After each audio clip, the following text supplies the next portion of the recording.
¿Qué tal? Hoy vamos a tocar un tema, bueno, que suena casi a fantasía.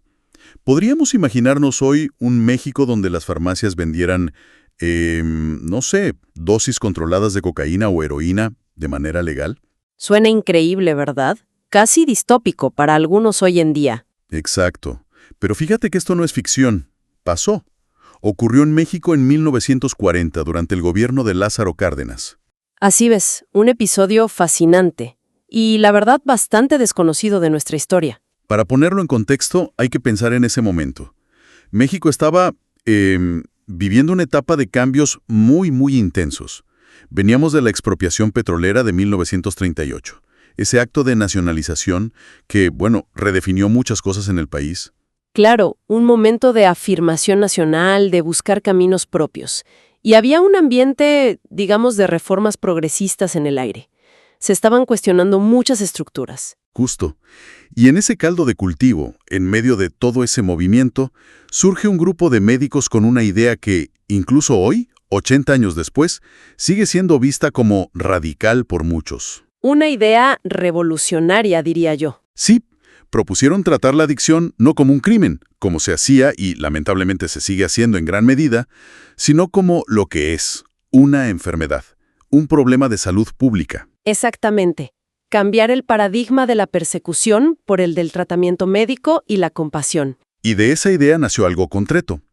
El Reglamento Federal de Toxicomanías de 1940, un documento oficial, una política pública. Que tuvo una vida muy corta, pero dejó una huella imborrable, al menos para quien estudia el tema. Totalmente. Y eso nos lleva a las preguntas clave que queremos explorar hoy a fondo.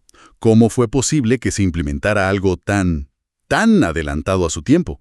¿Qué decía exactamente ese reglamento? ¿Y por qué duró tan poco? Apenas unos meses. Y sobre todo, ¿qué podemos aprender de ese experimento hoy, en pleno siglo XXI, con los debates actuales sobre política de drogas? Esa es la idea.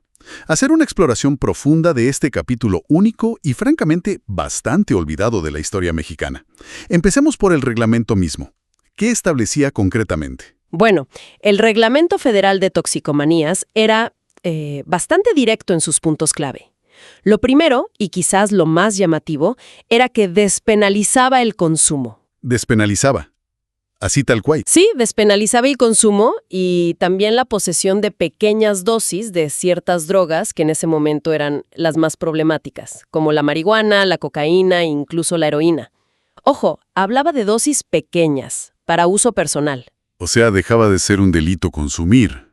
Eso ya es un cambio enorme. Gigantesco. Pero no se quedaba ahí. El segundo punto clave era que establecía un sistema para que los médicos pudieran recetar narcóticos a las personas con adicción. Recetar, como quien receta un antibiótico. No exactamente igual, claro, pero la lógica era tratar la dependencia. Se crearon clínicas especializadas, dispensarios médicos, donde un doctor evaluaba al paciente y si determinaba que había una dependencia, podía prescribirle dosis controladas y de calidad farmacéutica. ¿Y estas clínicas llegaron a funcionar? Sí. Llegaron a operar. Se abrieron 6 clínicas de este tipo solo en la Ciudad de México. Y la demanda fue impresionante. Se habla de que atendían a cerca de 1,000 pacientes diarios entre todas. 1,000 personas al día.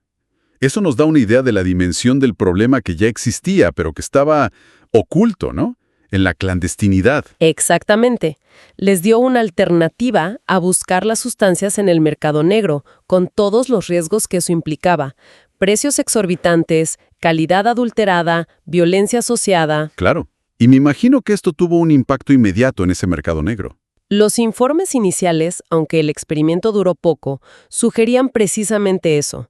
Los consumidores empezaron a acudir a los dispensarios donde obtenían dosis puras a precios muy bajos, precios simbólicos casi. Le quitaba el negocio a los traficantes, básicamente. Pues sí, les daba un golpe directo.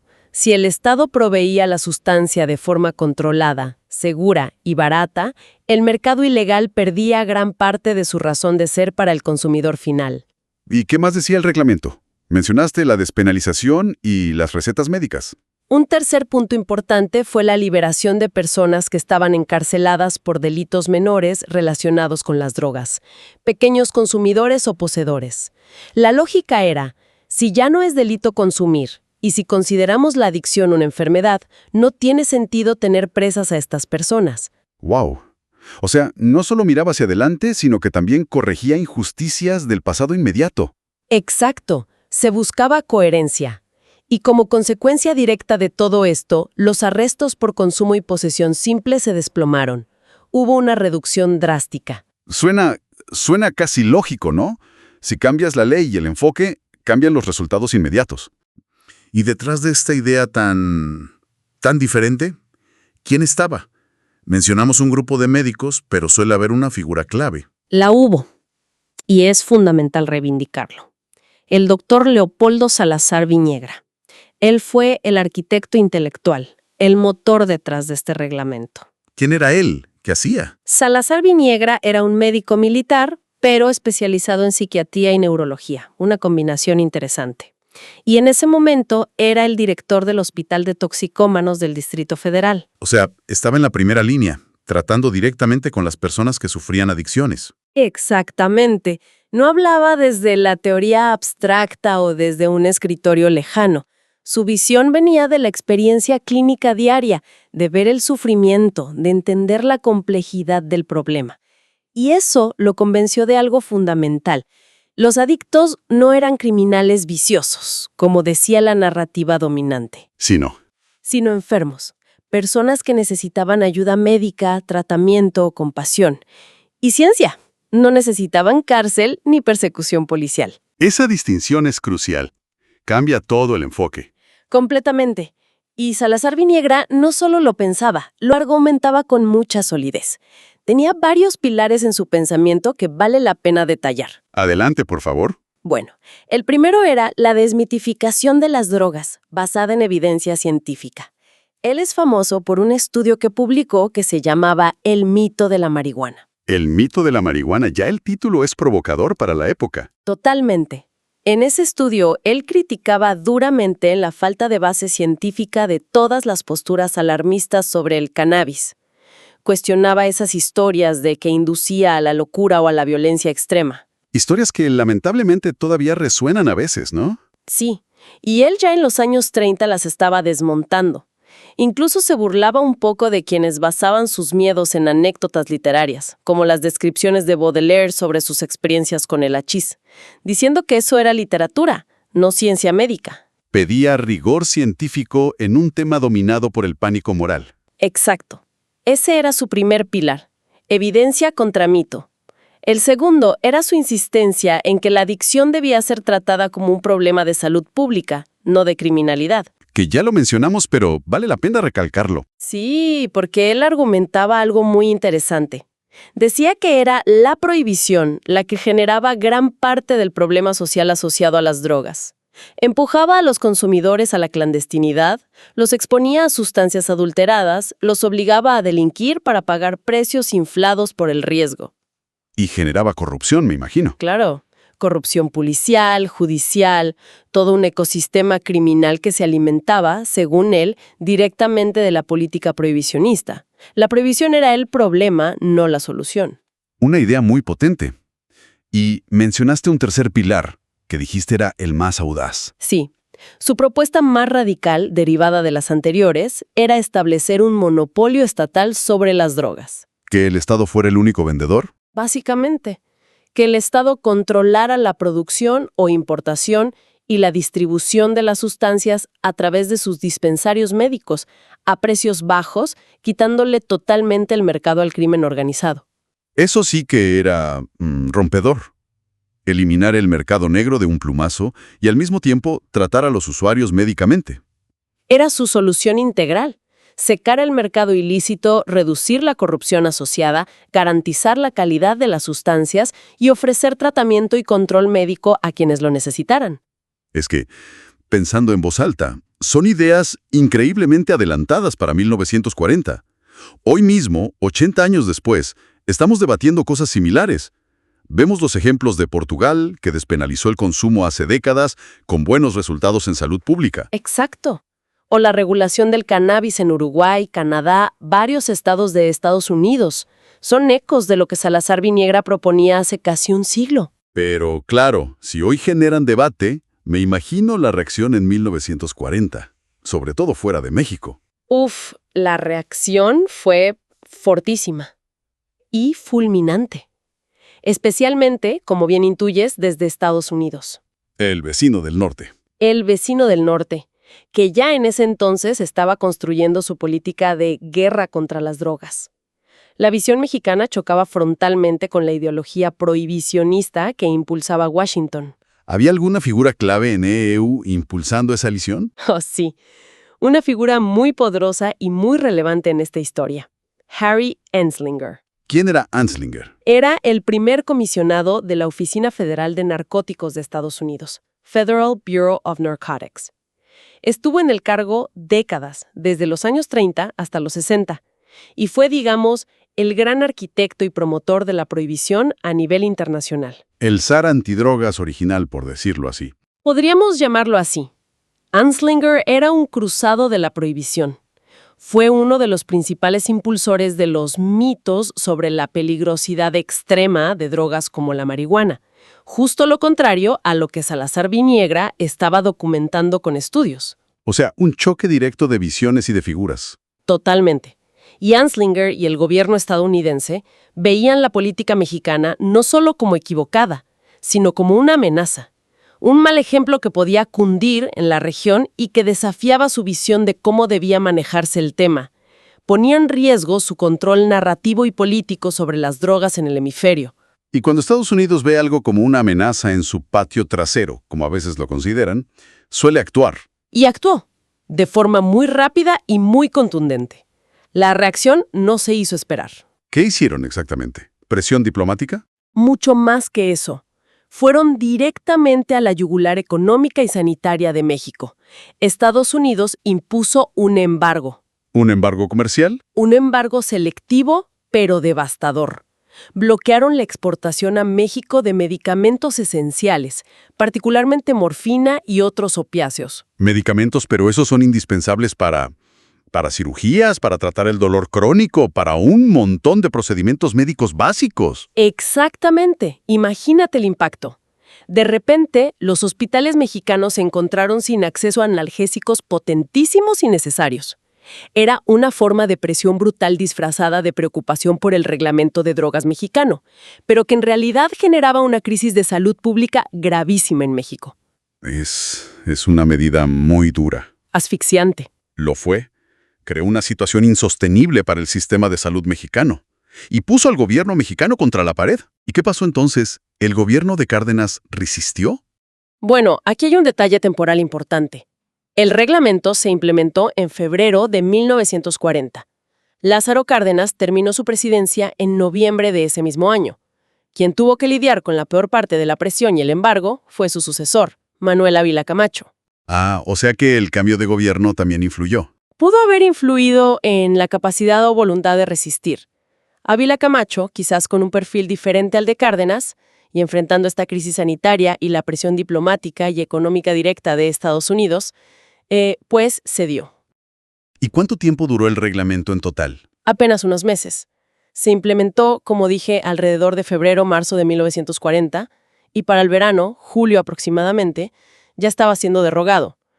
El experimento se acabó casi antes de empezar a mostrar resultados a mediano plazo. Menos de 6 meses. Es increíble. Un suspiro en términos de política pública. Un suspiro ahogado por la presión externa. El gobierno mexicano tuvo que echar marcha atrás. Se canceló el reglamento, se cerraron los dispensarios, se volvió al modelo de prohibición y persecución. ¿Y qué fue del doctor Salazar Viniegra, el ideólogo de todo esto? Pues su destino fue el que, lamentablemente, suelen tener los visionarios que desafían el status quo de forma tan radical. Fue marginado, silenciado, perdió su puesto en el hospital, sus ideas fueron desacreditadas o, peor aún, ignoradas. Cayó en el olvido durante décadas. Qué triste final para alguien con ideas tan potencialmente beneficiosas. Es una historia agridulce, sin duda. Un momento de lucidez y valentía aplastado por intereses geopolíticos. Entonces, recapitulando un poco, ¿qué lecciones nos deja toda esta historia? Porque, más allá de la anécdota histórica, parece tener resonancias muy actuales. Intervención de Anslinger y el embargo. Sí. La decisión de México se basaba en criterios médicos y de salud pública, desarrollados por expertos como Salazar Viniegra. La reacción de EEU fue puramente política, para defender su modelo prohibicionista y su influencia regional. La ciencia no importó. Es fuerte decirlo así, pero los hechos parecen apuntar en esa dirección. Una segunda lección, muy ligada a la anterior, es el poder histórico y persistente de Estados Unidos para influir o directamente dictar la política de drogas de México. Lo vimos en 1940 de forma brutal con el embargo. Y podríamos argumentar que esa dinámica, aunque quizás con formas más sutiles a veces, ha continuado, ¿no? Definitivamente. No terminó ahí. Hemos visto cómo las prioridades y estrategias de EEU han moldeado la cooperación bilateral en seguridad durante décadas. Pensemos en la iniciativa Mérida, por ejemplo, iniciada en 2008. Que implicó miles de millones de dólares en equipo y entrenamiento para México, pero muy enfocado en la interdicción, en la lógica de guerra frontal contra los cárteles. Exacto. Un enfoque muy alineado con la visión estadounidense. O incluso el más reciente entendimiento bicentenario, que aunque busca un enfoque supuestamente más integral, sigue estando fuertemente influido por las preocupaciones y prioridades de seguridad de Washington. La sombra de 1940 es larda. Es una constante histórica, parece. La dificultad de México para definir una política de droga soberana frente a la presión del vecino. Así es. Y una tercera lección, quizás la más dolorosa, es mirar el resultado del modelo que se impuso, el de la criminalización, durante estos más de 80 años. ¿Qué tenemos hoy? Pues un panorama desolador en muchos sentidos. El fortalecimiento de organizaciones criminales hasta niveles nunca vistos. Una espiral de violencia que ha costado cientos de miles de vidas y desapariciones. Niveles altísimos de corrupción. Exacto. El modelo de criminalización y persecución no solo no ha resuelto el problema, sino que en muchos aspectos lo ha agravado, generando nuevos problemas quizás peores que los que intentaba solucionar. Mientras tanto, vemos que enfoques alternativos, centrados en la salud pública y la reducción de daños, como los que tímidamente intentó México en 1940, muestran resultados más positivos en otros lugares del mundo. Es una paradoja terrible. Tuvimos la semilla de una alternativa hace 80 años y fue arrancada de raíz. Y nos deja pensando en el ¿qué hubiera pasado si? Si ese experimento hubiera podido continuar, si se hubiera podido evaluar a largo plazo, ¿cómo sería México hoy? No lo sabemos, claro, pero la pregunta queda ahí. Y conecta directamente con la actualidad. Hoy en México se debate intensamente, por ejemplo, la regulación del cannabis. Hay avances legales, pero también muchas resistencias, mucha inercia. Claro, y conocer esta historia, la de 1940, nos da una perspectiva diferente. Nos recuerda que esto no es nuevo, que ya hubo un intento de pensar diferente, de buscar otro camino, y que su fracaso no fue intrínseco, no fue porque la idea fuera mala en sí misma. Sino porque fue abortado por presiones externas. Exactamente. Y eso debería hacernos reflexionar sobre los debates actuales. Sin duda. Y creo que este recorrido histórico nos deja flotando varias preguntas importantes. Preguntas para que quienes nos escuchan se queden pensando. Sería ideal fomentar esa reflexión crítica. Por ejemplo, pensando en Salazar Viniegra y su enfoque. ¿Qué implicaría realmente hoy, en el México actual, con la complejidad que tenemos, adoptar un enfoque primordial de salud pública para las drogas? No solo en el discurso, sino en la práctica. Es una pregunta enorme. Implicaría reasignar recursos, cambiar la formación policial y judicial, fortalecer el sistema de salud, combatir el estigma, un cambio cultural profundo. Otra pregunta. Considerando la historia que acabamos de repasar, si se intentara un cambio de paradigma así de profundo hoy, ¿cuáles serían los mayores obstáculos? Ya vimos el externo, la posible reacción de Estados Unidos, que sigue siendo un factor. Pero internamente, ¿qué resistencia se encontraría? Muchísimas seguramente. Intereses económicos ligados al mercado ilegal, corrupción arraigada, la propia inercia de las instituciones de seguridad acostumbradas a la lógica punitiva y también, no hay que negarlo, resistencias en parte de la sociedad civil, a veces por desinformación o por miedo. Y finalmente, quizás la pregunta más práctica. ¿Hay algo concreto que podamos aprender o aplicar de ese brevísimo experimento de 1940 al panorama actual? ¿Alguna lección específica de su diseño o implementación, más allá de la filosofía general? Es difícil decirlo por lo corto que fue, pero quizás la idea de empezar con dispensarios controlados, con dosis farmacéuticas, con un registro médico, podría ser un modelo a estudiar para ciertas sustancias y contextos. La clave era el control estatal y el enfoque médico directo. Quizás esa combinación sigue siendo relevante. Son preguntas complejas sin respuestas fáciles, pero creo que conocer esta historia, la del reglamento de 1940 y la visión de Salazar Viniegra, nos da herramientas para pensarlas con más profundidad. Nos recuerda que otros caminos son posibles, aunque sean difíciles. Definitivamente. Es una historia que merece ser contada y recordada precisamente porque nos obliga a cuestionar el presente y a imaginar futuros diferentes.